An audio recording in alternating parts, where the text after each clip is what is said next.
Take one girl, add a little love and shake it up. That's a recipe for romance. That's a recipe for romance. How do you even open a review for a film like Bloody New Year? Honestly. No, seriously, if you know where to even begin with a film like this, drop me a comment, drop me a line, something, anything, because I'm at an absolute loss as to exactly how to articulate into competent words exactly what I just watched, and I absolutely loved it for that. I wasn't meant to watch this film, well, not originally anyway. This is a stranger chance encounter with a film I'm likely to have for a good while, and it's a testimony to the ripple effect in action. Quite recently, I took advantage of Vinegar Syndrome's halfway to Black Friday sale. These guys are bloody amazing, seriously. Their sales are great, and the delivery times are ludicrous in a good way. But that's by the by. I decided that if I was going to pay $16 shipping, that I was going to be ordering in bulk from them, if I was going to be ordering at all. So I placed my order, and 2 days later, while browsing around the Facebook groups and message boards, I saw somebody casually mention that they'd picked up Bloody New Year because they wanted to see if it was as demented as they remembered it being from a viewing years previously.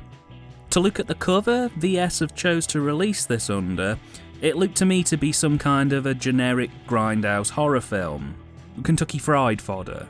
Not something I'd be overly desperate to pick up.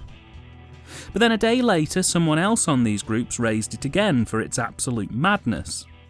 And then another. And then another. I looked up some stills and decided, well, if I'm going to be ordering in bulk, I might as well chuck that one on too. So I did. And I honestly think out of the 20 plus films I've bought from Vinegar Syndrome during the sale, that this one's going to be pretty hard to top. Bloody New Year is a 1987 gory horror with sci-fi elements bordering on a haunted house movie. That's the best description I think you're ever going to get for this one. It's nuts. A plot description simply won't do it justice because it'll just sound like a generic runaround horror. But if I had to describe the tone of the film, I'd say it's 1 part Evil Dead 2 meets 1 part Anthropophagus meets 1 part Hausu, with maybe just a dash of Evil Quantum Leap thrown in for good measure. The first thing that threw me about this film was that it's British. As in, it was filmed in the UK with a predominantly UK cast, and the director and writers were British too. This film isn't available on DVD or Blu-ray in the UK, mind. It's a good job the VS version isn't region-locked, quite honestly, or it would be totally unavailable over here. But it threw me because the packaging, the trailers, everything screamed low-budget US slasher grindhouse flick. So for me to pop it in and be greeted with a British cast having a nice time at the seaside genuinely threw my expectations out of the window. And from there the film only gets stranger and stranger. Now, in order to tell you what this film is about, I am going to have to spoil some elements of it, unfortunately. It's a bit of an inevitability, really. The script is quite clever in the sense that it doesn't tell you exactly why things in the film are happening the way they are, but there are clues hidden in the background of the film to help really flesh out exactly what's going on. Because of this, I'm going to pop in a spoiler warning here and ask that you skip to the time on screen now if you don't want to have this story ruined. And I would advise you to do that if you haven't seen this one before, because it's quite a fun and decent narrative that I think if I spoiled, won't have quite the same impact. My advice? Just go and pick it up. It's cheap enough, and if you're looking for my seal of approval, you've definitely got it right here.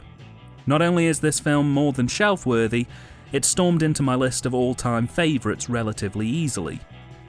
Go buy it. Enjoy. So, the film follows a gang of young adults having a sort of holiday day trip out in sunny England. They start off at the beach before deciding to go to the fun fair for a bit of a laugh. While there, they spot an American on the waltzers being harassed by 3 arseholes who manage the ride.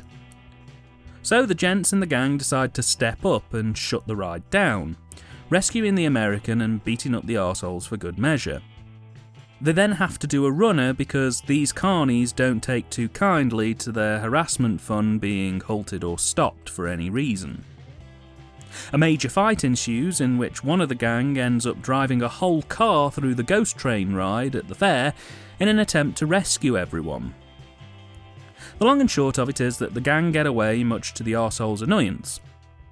Shortly later, our heroes decide to go sailing in one of the gang's boats, and it's here that things turn sour as the boat randomly springs a leak and the gang end up washed up on a deserted island.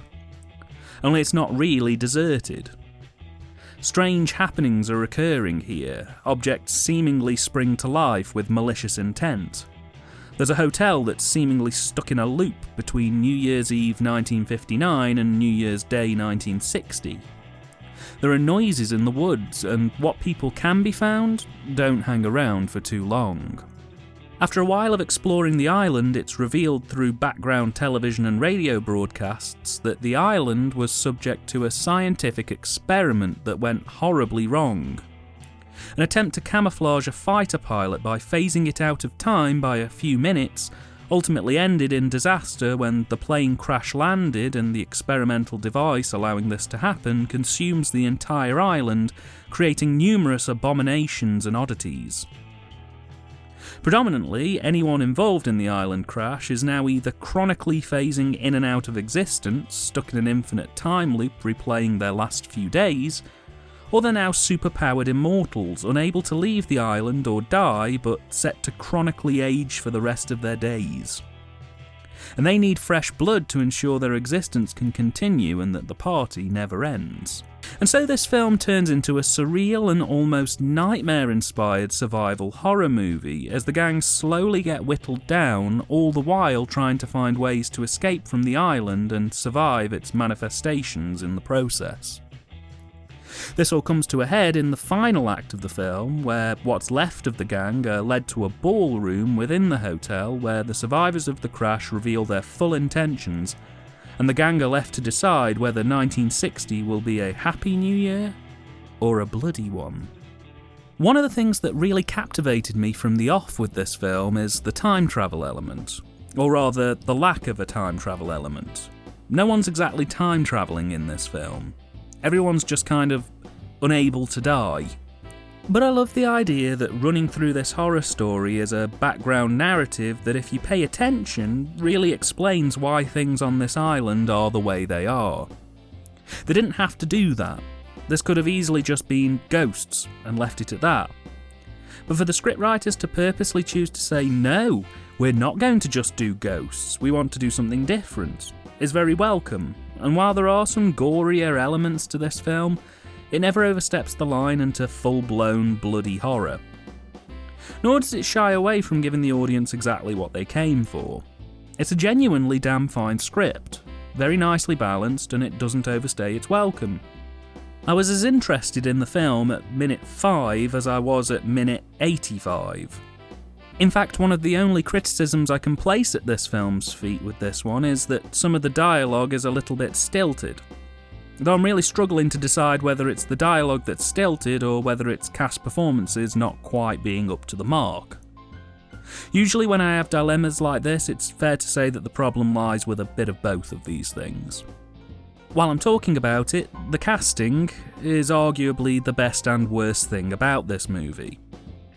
It's good because it's very campy, in the best possible way. Performances are quite overblown for a British cast, and the performances smack of cheesy B-movie goodness. Had the film been an out-and-out stinker, I still think these cast members' utterly tonally bizarre choices would have kept me on board at least a little bit.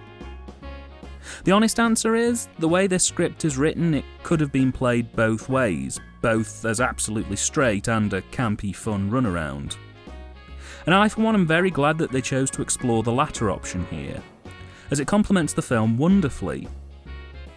I can't honestly say there are any standout performances, but I can say that Jan and Spud, played by Nikki Brooks and Daniel James, are arguably the most annoying characters in this film, with the former being a squealing wreck at the first sign of anything resembling horror showing its face, and the latter coming across as a bit of a lechy, awkward mess. It would also appear that a majority of the cast didn't really go on to do anything after this film, barring occasional bit parts. Which is a shame, because I'd have really loved to have seen what these people could have done in other horror or action movies. It's a unique set of performances here. On the direction front, I also have to say, colour me impressed. The majority of the film has been shot in mid and wide shots, which really gives it a sense of isolationism, without it having to be brought up from a script perspective. Just visually, you get the feeling that these people really are all alone on this island, and that they might not make it off, and that it's a cold and auspicious place. It just makes the whole thing unnerving. And with some pretty decent actor placements and some very choice shot arrangements, what we have here is something genuinely quite pleasant to watch. For the most part. More on that later. Equally, the Cine is pretty decent too, utilising bright open location footage and contrasting that with darker, moodier scenes. There's a pretty decent range of experimentation to be found in this film, particularly with lighting setups. The ghost train sequence and the final confrontation scene at the ballroom standing out as two scenes in this film that more than cut the mustard in terms of creating an eerie and unsettling vibe. There's just something about the compositions and the utilisations of those wides and mids in this film that really give it its own distinctive vibe. And only amplifying that is some absolutely stellar editing, which utilises a contrast of sharp cuts to help the narrative structure and quick cuts to create a sense of unease and general unpleasantness during the more moodily lit dream sequences. While it may have the feel of other films here and there, it does everything in its power to own itself, which is incredibly commendable. Finally, I have to talk about the soundtrack, which I was personally very impressed with. For the most part, it is, to be honest, a fairly generic run of synth-based horror scoring. But it's good quality, and more than fits the tone. It could have probably offered a little bit more, but what sells this film's score to me more than anything else is the film's title theme, Recipe for Romance by Cry No More, which is a proper earworm that had me tapping my foot and humming it to myself for the following week after watching this film.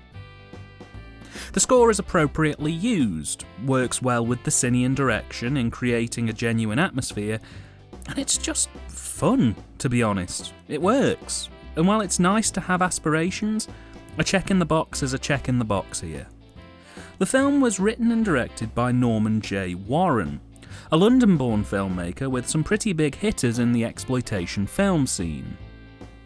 While he has 10 or so feature directing credits to his name, he's probably most infamously known for having directed the movie Inseminoid. And with a title like that, you pretty much know what you're getting into. He also has 5 writing credits, though 4 of those are for short films and the one that's left is this movie. And based purely on the strength of his writing and directing ability here, I'm very tempted to go and try and seek out more of his work, as he seems to have a very distinct visual and writing style. The script was also written by Fraser and Hayden Pierce, for both of whom this is their only writing credit. Hayden sadly passed away in 2009 at the age of 66. They both predominantly worked in the field of art and production design, but depending on how much involvement they had in the writing of this script, I'm genuinely sad we never got to see more writing from them. This film does unfortunately have one major problem that I alluded to earlier. Unfortunately, this film is almost sort of technically missing. Well, it's not missing, but it's not in a good place archive-wise. All of the original camera negatives were destroyed accidentally a few decades ago, after the initial VHS release, and only one film print of this movie is known to currently exist. It's also in absolutely abysmal condition, due in part to damp conditions and damaging during storage, and in part due to an accident in the print's history leading to extensive chemical staining on certain sections of the film. Vinegar Syndrome have done the absolute best they can to restore it to the best possible quality, and in some sections it looks astounding, Unfortunately, however, there are some sections of this film where it's painfully noticeable that the damage is present. There's a strange pulsating issue and strobing colours throughout the film, and on some reels, numerous tears, breaks, and crumples. As this was mainly shot outside in Britain, the greyest country in the world, there are multiple shots where you can see the effects of film corrosion, and ultimately it can be a little distracting at times. Like I say, the results of what they've been able to do with this damaged film is nothing short of miraculous. However, it's a sorry sight to see when the film is so entertaining that there's so little in the way of materials to aid a full restoration. So if you happen to have any film prints or a dupe of the negative of Bloody New Year lying around, maybe send Vinegar Syndrome a tweet or something. I'm sure they'd love to hear from you. Ultimately, I really enjoyed Bloody New Year. With a decent and interesting script, cheesy, campy acting, decent direction and cracking Cine and soundtrack, I can only wholeheartedly recommend this one. It has quite a pleasant tone and vibe about it, and seems quite happy to embrace that 50s and early 60s culture and vibe, with little nudges and Easter eggs to 50s B-movies dotted throughout. While its influences may be a little too prominent in places, Evil Dead, it's like I've said in the past, if you're going to lift some of your styles, feels or storylines, make sure you lift from the best. This is an absolute gem, and I'm really glad I ultimately picked it up.